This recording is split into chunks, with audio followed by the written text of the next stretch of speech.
Tšau.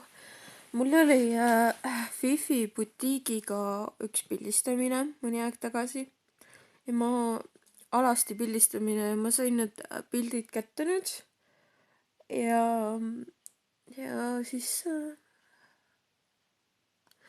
et hullult ajavad mind nagu emotsionaalseks ja nutma sellepärast, et ma saan praegu, ma näiteks näen nagu neid arme ja nagu venitusarme ja siis mingeid arme, mis ma operatsiooniarme, siis ma saan aru, mis ma tegelikult oma kehale olen teinud ja kuidas ma olen nagu ennast välja elanud oma keha peal, nagu kasvõi see ülekaal ja nii edasi, et ma olen ju nagu ma stressi ja frustratsiooni ja kõik nagu üleliigsete kalorite või toiduga, mis ei ole nagu kehale hea, olen niimoodi välja elanud. aga nüüd, kui ma praegu olen sellisel nagu enesearengu ja harmoonia ja nii edasi teekonnal ja ma iga päev nagu loen ja arendan ennast selles valdkonnas, siis ma saan aina rohkem aru, kui palju ma olen nagu liiga teinud. see ei ole selline nagu, et selline kriitilisus, vaid see on selline edasiviiv ja siis ma nagu mõistan seda, mis ma olen ise endale teinud. mul on nagu siuke leim või kahju nagu sellest kehast. mitte nagu iseendast, aga enda nagu kehast. ma saan aru, et me hing ja vaim ja keha peavad nagu koostööd tegema. ja kui ma näen neid orme ja kõik asju, siis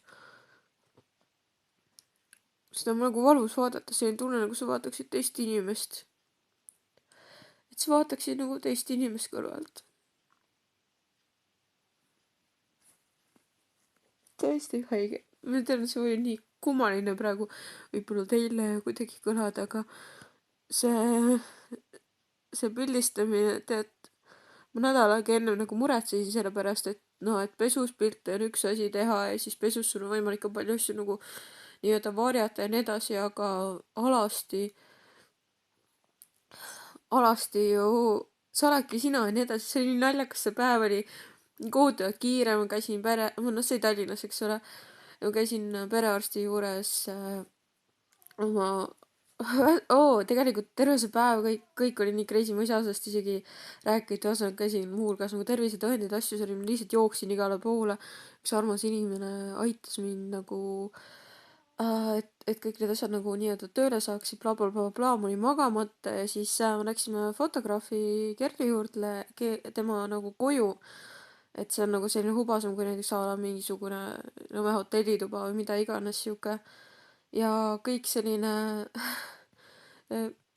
vegan kohv ja kõik selline olek ja see oli, tead, ma ei olnud üldse närvis, mul nagu unustasin selle ära, et ma lihtsalt seal nagu olin või nii edasi, et okei, et see varasem modellitöö kogemus, et see muidugi annab ka juurde, aga ma ei tundnud ennast üldse halvasti, see oli nagu nii loomulik kuidagi. see oli nii vabastav, see photoshoot. ja tead, mul on praegu tunne, et see on tegelikult tervendav. ja täpselt nagu kõik muu meditatsioon ja nii edasi, siis alasti photoshoot, see tunne, et sa tunned ennast mugavalt alasti ja nii edasi ja see tulemus, mis sa sealt näed, eks ole, ma arvan, et see on väga tervendav, ma arvan, et iga naine väärib seda. teate, sõbrad, täna ma hakkasin, täna ma siuke piripill, ausõna, mulle rohud võetud. hakkasin suht nutma kaalu peal, kui ma kaalu peal hommikul ronisin, et seda ka, et kui sa ennast kaalud, siis kaalu ennast hommikul või siis kui sa ärkad peale seda, kui sa oled a la pissil ära käinud ja ennem kui sa rohkem mingit vett ja mingit toitu hommikusööki hakkad sööma, et kaalu siis või mõõda ennast siis ära, sest et muidu on a la see vedelik ja nii edasi, see annab nagu juurde, et see on nagu kõige nii-öelda naturaalsem viis. ühesõnaga, ma astusin kaalu peale, ma ei saa aru, mis toimub. ma olen nii harjunud, et ma alati saan mingisuguse ühesõnaga, ma olen harjunud, et kaal võrdub negatiivsed emotsioonid ja enesepiitsutamine.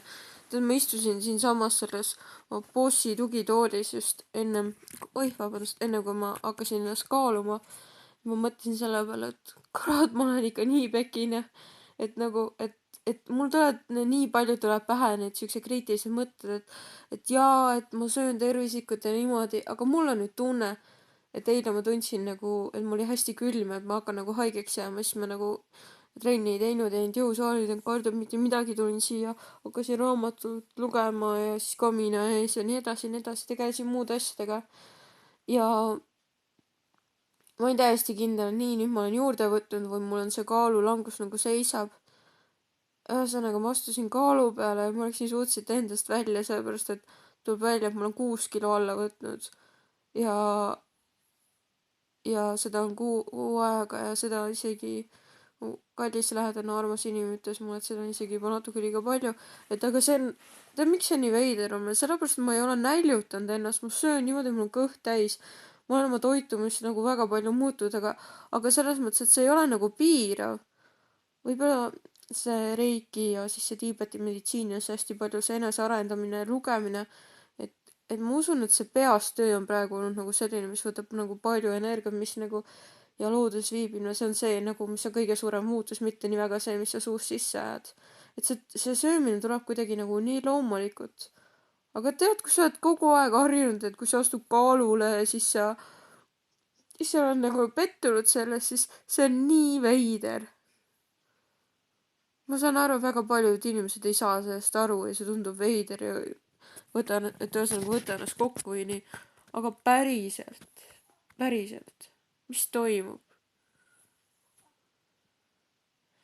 tead, ma vist praegu ei räägi sellest toitumise teemast täpselt.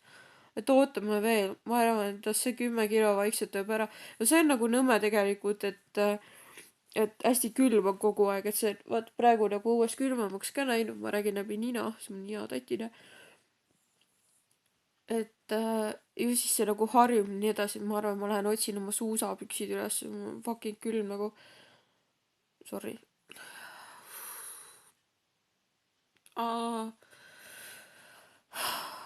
et proovime see 10 kilo nagu vaikselt nagu maha saada ja siis ma räägin sellest toiduasjast nagu rohkem, mis ma söön. ma võin öelda, et see on nagu väga-väga toitev, see lihtsalt nagu ja ma arvan, et see on täpselt niimoodi, et kõigile ja ma tean oma südames, et see ei sobi kõigile. et osad inimesed on süsivesikutele tundlikumad, teistel on nagu rasvade suhtes ja nii edasi, aga see teema mind nagu kohutavalt huvitab, kogu see keha teema. see on nagu mingi eriti suur struggle minu elus läbi elu olnud kogu aeg. et sa võid endale ükskõik mis korsette asju selga panna, aga kui sa ikkagi oled nagu väga suures ülekaalus või kui sa oled nagu tugevas alakaalus, mis ei ole nagu sulle tervislik ja sul on mingi toitumishäire või toidu söömissõltuvus, siis tegelikult ükskõik, mis enda külge ei paneks või liimiks või laseks teha, siis see on ikkagi, see lihtsalt nagu paned katte nagu peale sellele, mis su sees on. oled ikka katki ja tead ju, et see asi on jama. isegi kui sa nagu fake it till you make it, onju. kunagi justkui peab nagu ikka selle päris tõeni asjadeni jõudma, et aga tore oleks ju.